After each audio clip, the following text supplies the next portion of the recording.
জাহান্নাম তখন আরো অনেক দূরে। জাহান্নামের ভিতর থেকে আগুনের একটা আভা, আগুনের একটা আভা, একটা ভাব আল্লাহর বান্দার দেহের ভিতরে স্পর্শ করবে।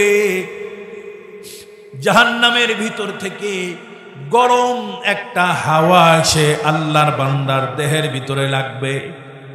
কিতাবের ভিতরে লেখে, হাদিস শরীফের কথা, জাহান্নামের গরম হাওয়াটা এই আল্লাহর বান্দার দেহের ভিতরে স্পর্শ করতেই আল্লাহর বান্দার তার শরীরের ভিতরে যত পানি ছিল সব পানি শুকায়া যাবে। কলিজার ভিতরে আর পানি থাকবে না, জিহ্বার ভিতরেও পানি থাকবে না, গলার ভিতরেও আর কোনো পানি নাই। আল্লাহর বান্দা মুহূর্তের ভিতরে তৃষ্ণায় কাতর হয়ে যাবে। চিল্লাইতে থাকবে আর বলতে থাকবে, আরে ভাই আমারে পানি দাও, পানি পানি পানি, তৃষ্ণায় আমি বড় কাতর, আমারে জলদি করে পানির ব্যবস্থা করে দাও। যদি তোমরা আমারে পানি না দাও তাহলে আমি এখনই কলিজা ফেটে মরে যাব। কিতাবের ভিতরে লেখে, আল্লাহর বান্দা পানি চাইতে থাকবে ফিরিস্তাদের কাছে, ও ফিরিস্তারা আমারে এক গ্লাস পানির ব্যবস্থা করে দাও। ফিরিস্তারা বলবে, সরি, এটা দুনিয়া না, এটা তো দুনিয়ার জগৎ না যে যত্র তত্র পানি পাওয়া যায়। এটা হলো আখিরাতের জগৎ। এই জগতে হাউজে কাউসার ছাড়া আর কোথাও কোনো পানি নাই। পানি পাবো কোথায়? এটা তো হাসরের ময়দান, এখানে তোর যত্রতত্র পানি পাওয়া যায় না। তুমি পানি চাইলেই তো আমরা দিতে পারবো না। এখানে পানি শুধুমাত্র হাউজে কাউসারের পানি ছাড়া আর পানি নাই। হাউজে কাউসারের মালিক তো হলেন নবীজি, আখেরি জামানার নবী, তিনি হাউজে কাউসারের মালিক।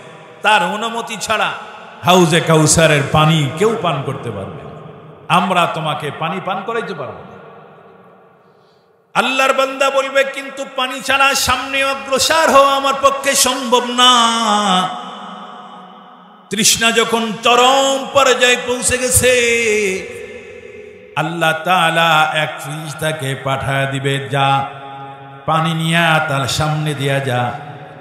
ফেরেশতা পানি নিয়ে সামনে দিয়ে আসবে আর বলবে, পানি আছে আমার কাছে, পানি আছে, কেউ পানি পান করবানি। আল্লাহর বান্দা যখন শুনবে পানির কথা, দৌড়ায়া যাবে আর বলবে, ও ভাই পানিওয়ালা, আমার এক গ্লাস পানি পান করায় যাও, আমি বড় তৃষ্ণার্ত, আমার এক গ্লাস পানি দাও। কিতাবের ভিতরে লেখে, পানিওয়ালা বলবে, ভাই আমি তো পানি দেওয়ার জন্য, পান করানোর জন্য এনেছি, তুমি চাইলে নিঃসন্দেহে তোমারে পানি আমি পান করাই, তবে আজকে কিন্তু ফিরি ফিরি পানি কাউকে পান করানো হবে না, ফিরি দেওয়া হবে না। আজকে পানি নিলে কিনে নিতে হবে, মূল্য দিতে হবে, তারপরে পানি পাই। আল্লাহর বান্দা ডেকে বলবে, কোথাও এটা তো আমি তো দুনিয়ার জগতে কোনো টাকা পয়সা ইনকাম করি নাই, ধন সম্পদ কোনো কিছুই আমি দুনিয়ার জগতে ইনকাম করি নাই। আর যারা ইনকাম করেছিল তারাও দুনিয়ার থেকে কোনো সম্পদ এই হাসরের ময়দানে আনতে পারে নাই। এখানে তো টাকা নাই, পয়সা নাই, কি দিয়া তোমার থেকে পানি নিব? পানি নেওয়ার মতো কোনো টাকা সম্পদ তো আমাদের কাছে নাই। ফেরেশতারা বলবে, আরে ভাই, এখানে তো পানি টাকার বিনিময়ে বিক্রি হবে না, এটা দুনিয়ার জগৎ না, এটা আখিরাতের জগৎ।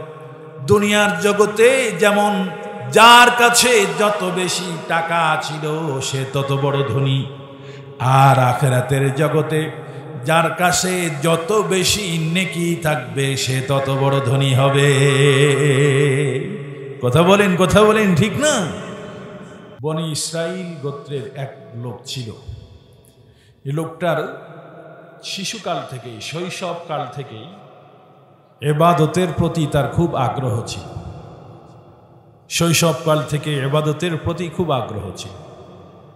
সেই আগ্রহের কারণেই এক পর্যায়ে সে সিদ্ধান্ত নিল যে আমি আমার টোটাল জীবনটাকে আল্লাহর ইবাদতের মধ্যে কাটায়া দিব। ঘর সংসার বাড়ি গাড়ি কোনো কিছুই করবে না।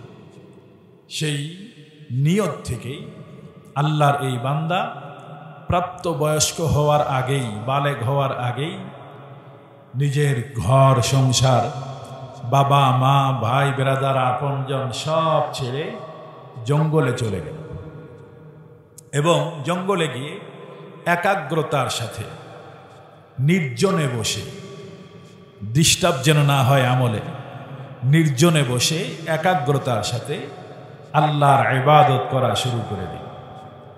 আল্লাহ পাক তাকে হায়াতও দিলেন, লম্বা হায়াত আল্লাহ তাকে দিলেন।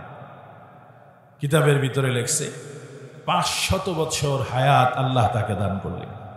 সুবহানাল্লাহ বলে 500 বছর হায়াত আল্লাহ তাকে দান করলেন। আল্লাহর এই বান্দা জঙ্গলের ভিতরে একা একই বসে, নির্জনে বসে, লাইলা ওয়া নাহারা, দিনে রাত্রে 24 ঘন্টা বিরতিহীন আল্লাহর ইবাদত করা শুরু করে দিল। দিনে রোজা রাখে, রাত্রে তাহাজ্জুদের নামাজের মধ্যে কাটায়।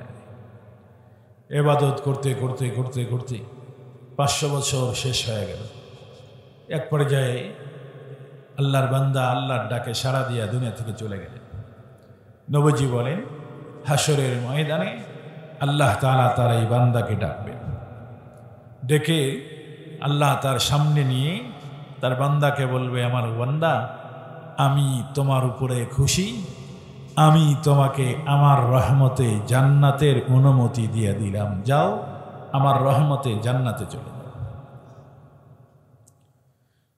কিন্তু কথাটি বলার পর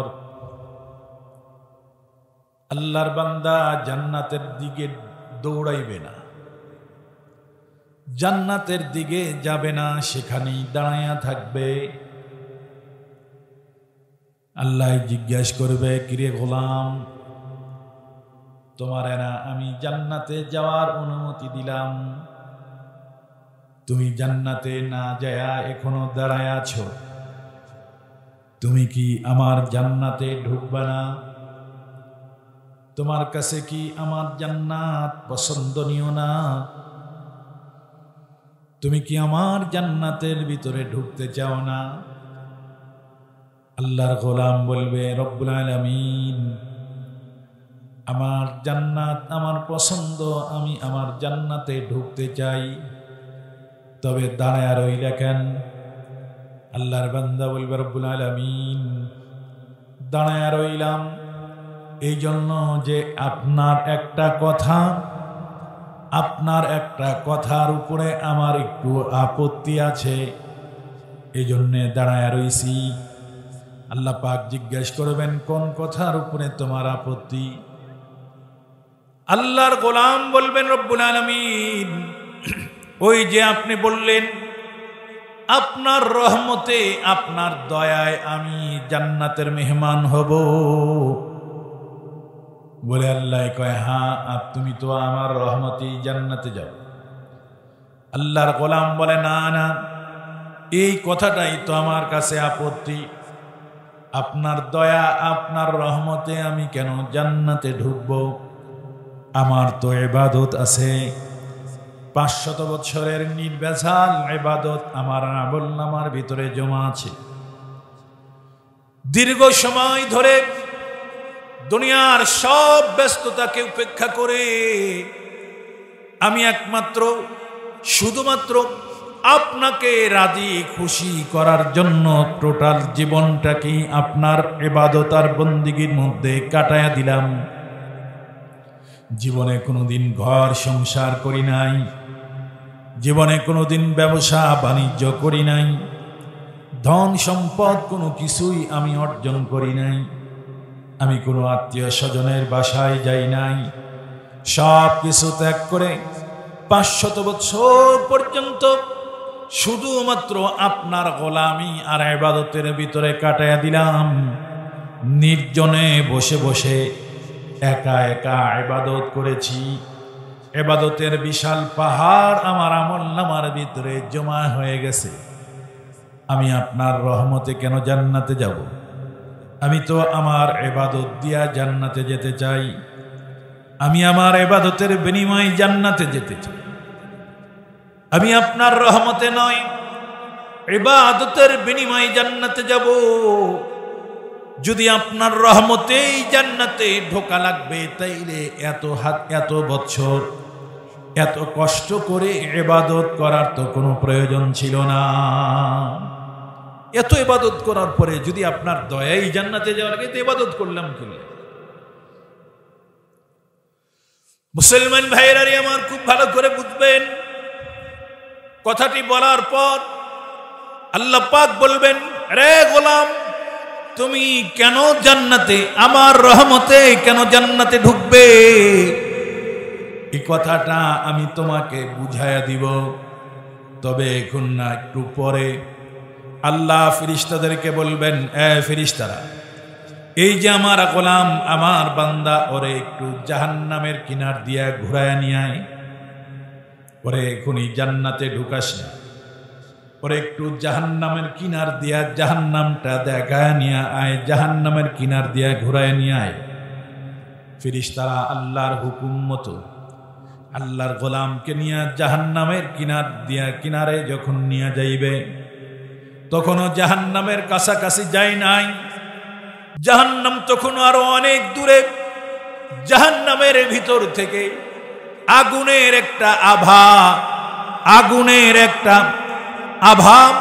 একটা ভাব আল্লাহর বান্দার দেহের ভিতরে স্পর্শ করবে। জাহান্নামের ভিতর থেকে গরম একটা হাওয়া এসে আল্লাহর বান্দার দেহের ভিতরে লাগবে। কিতাবের ভিতরে লেখে, হাদিস শরীফের কথা, জাহান্নামের গরম হাওয়াটা এই আল্লাহর বান্দার দেহের ভিতরে স্পর্শ করতেই আল্লাহর বান্দার তার শরীরের ভিতরে যত পানি ছিল সব পানি শুকায়া যাবে। কলিজার ভিতরে আর পানি থাকবে না, জিহ্বার ভিতরেও পানি থাকবে না, গলার ভিতরেও আর কোনো পানি নাই। আল্লাহর বান্দা মুহূর্তের ভিতরে তৃষ্ণায় কাতর হয়ে যাবে। চিল্লাইতে থাকবে আর বলতে থাকবে, আরে ভাই আমারে পানি দাও, পানি পানি পানি, তৃষ্ণায় আমি বড় কাতর, আমারে জলদি করে পানির ব্যবস্থা করে দাও। যদি তোমরা আমারে পানি না দাও, তাহলে আমি এখনই কলিজা ফেটে মরে যাব।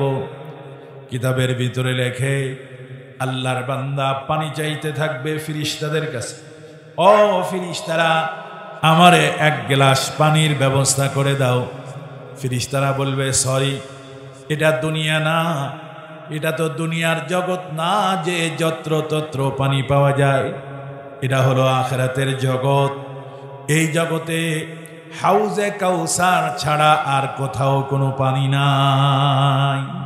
পানি পাবো কোথায়?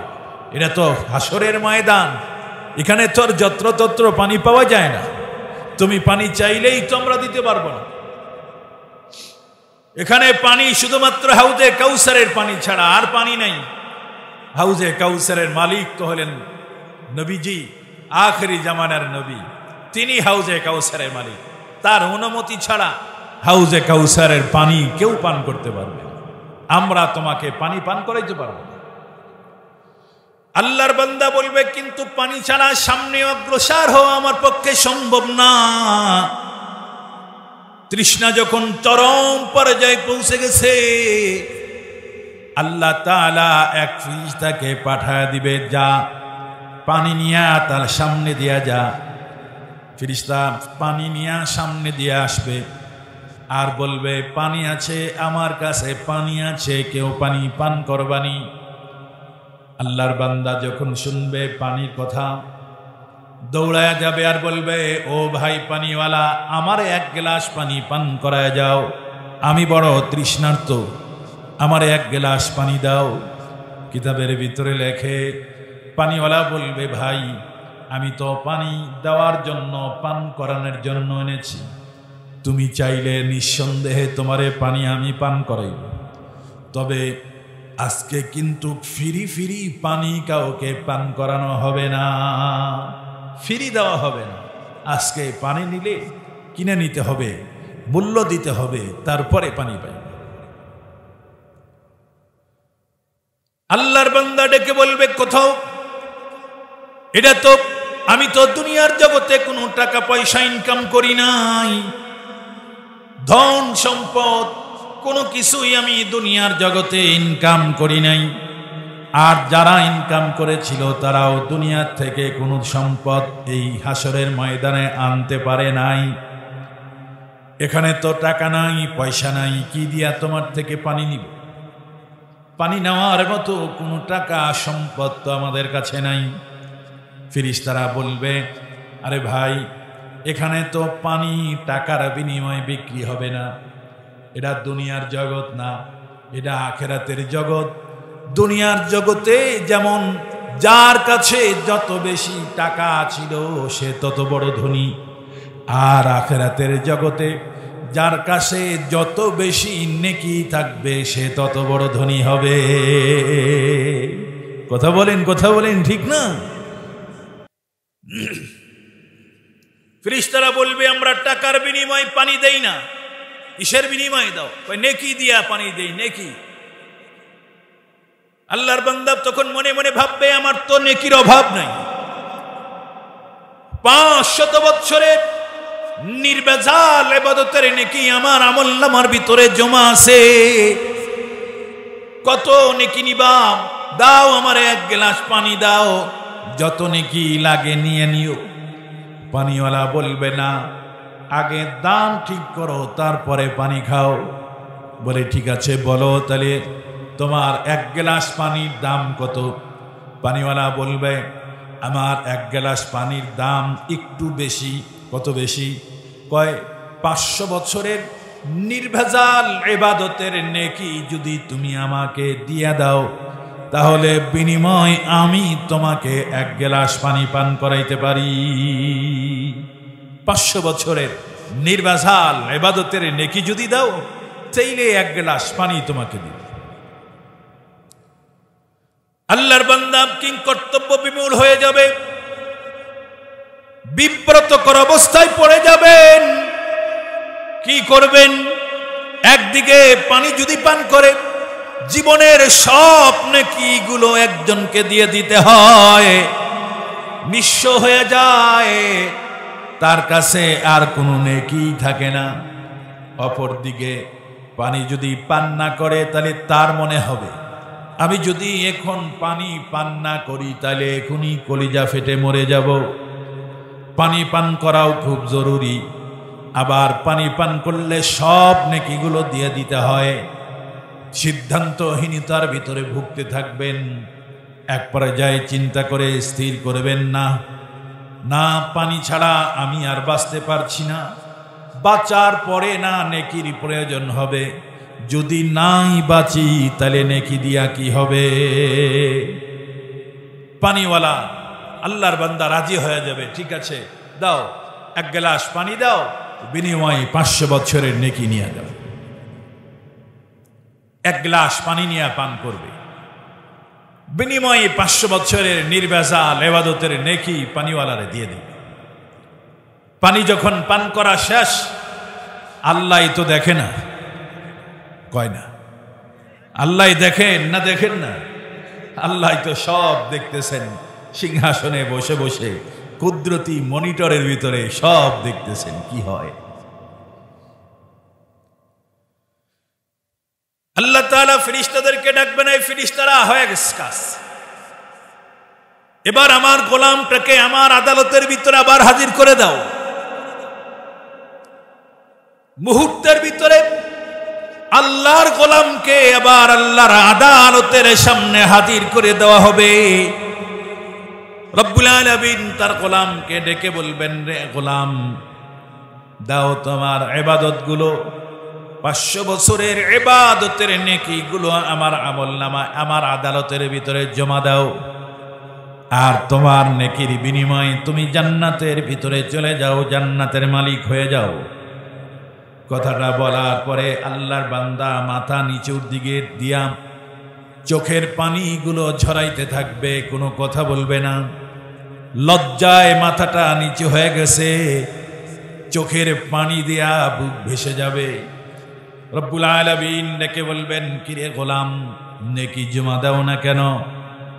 নেকি কই?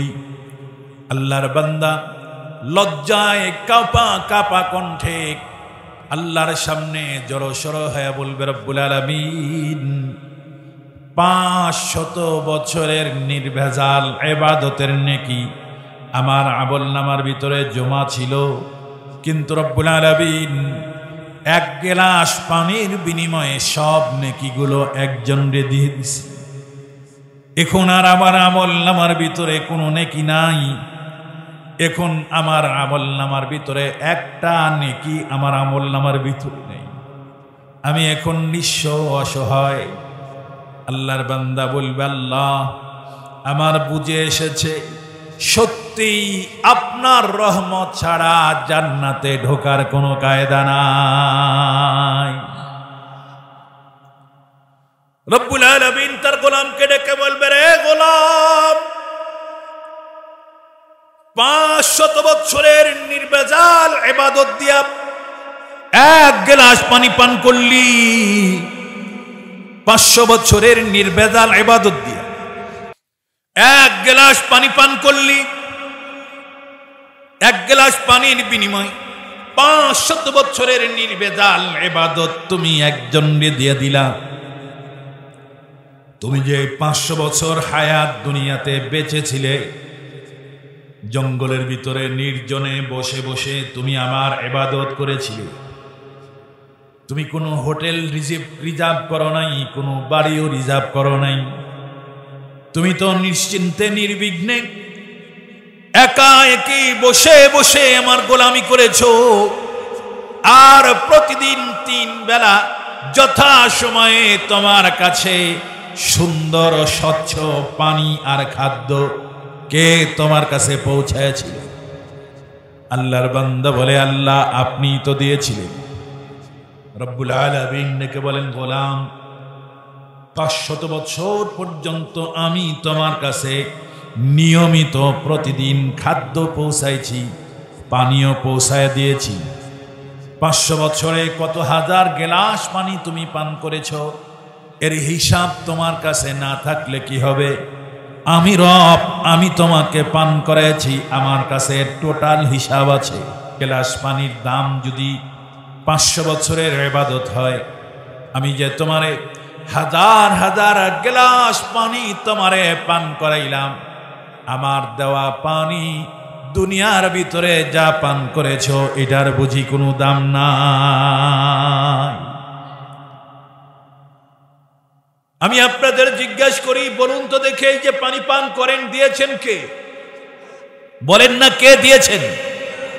এই যে রিজিক আমরা খাই, কে দিয়েছেন? রিজিক খাওয়ান কে? পানি কে পান করান? আরো যত নিয়ামত আল্লাহ পাক আমাদেরকে দিয়েছেন, বলুন না এগুলা আসলের মালিক কে? বলেন না কে? এই যে হায়াত দিয়েছেন কে? এই জবান দিয়েছেন কে? এই মুখের ভিতরে কথা বলার শক্তি আর যোগ্যতা দিয়েছেন কে? এই জমিনের মালিক আপনি, কথা বলেন, জমিনের মালিক কে? চন্দ্র সূর্য দিয়েছেন কে? বাতাস দিলেন কে? অক্সিজেন দিলেন কে? আলো দেন কে? বলেন না কে দিয়েছেন?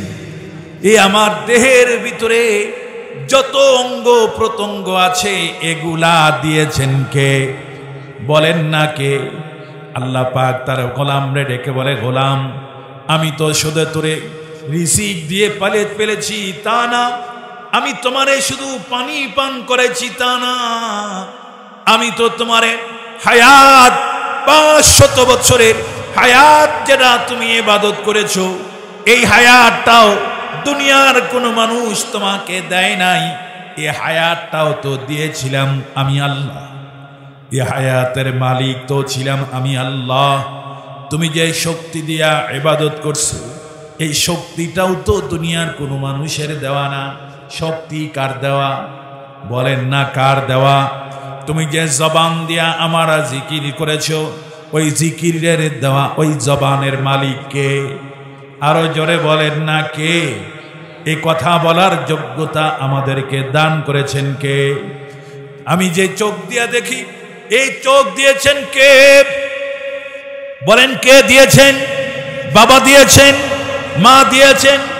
আমার কান দিয়েছেন কে? বলেন না কে? আল্লাহ দিয়েছেন, আল্লাহ। এ মুসলমান, এত নিয়ামত যে মালিক আপনি আমাকে দান করলেন, ও মুসলমান, সে মালিক বুঝি আমাদের থেকে কিছুই পায় না? বলেন বলেন, সে মালিক বুঝি আমাদের থেকে কিছুই পায় না? আল্লাহর গোলাম দাঁড়ায় আছে, আল্লাহ ডেকে বলে, বান্দা তুমি যে 500 বছর ইবাদত করেছো, আমার কাছে গর্ব করে অহংকার করলা, তোমার এই 500 বছরের হায়াত দিয়েছে কে?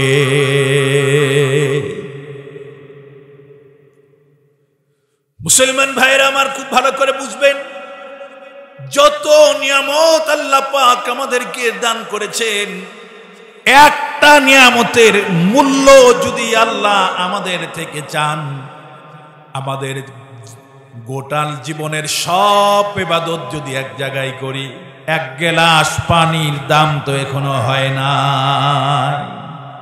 কথা বলেন, কথা বলেন, ঠিক যাবে, ঠিক যাবে বলেন। সারা জীবনের সব ইবাদত দিয়ে এক গ্লাস পানি হবে? বলেন না হবে? কোন মানুষ যদি 1000 না লক্ষ বছর হায়াত পায়, আর টোটাল হায়াতটাকে আল্লাহর ইবাদতের মধ্যে কাটায় দেয়, তাও তো আল্লাহর নিয়ামতের শুকরিয়া আদায় করা শেষ হবে? কথা বলেন হবে? কেন? মূল্য দিতে পারবেন কি? আরে মূল্য দিতে হলে তো আপনার হওয়া লাগবে, জিনিসটা আপনার হওয়া লাগবে। যে লক্ষ বছর আপনি আল্লাহর ইবাদতের মধ্যে কাটাইলেন, এই লক্ষ বছর কার? বলেন না কার? তো আপনার আমার কি আছে? তাহলে জান্নাতে ঢোকা লাগবে কার রহমতে? জোরে বলেন না, কার রহমতে?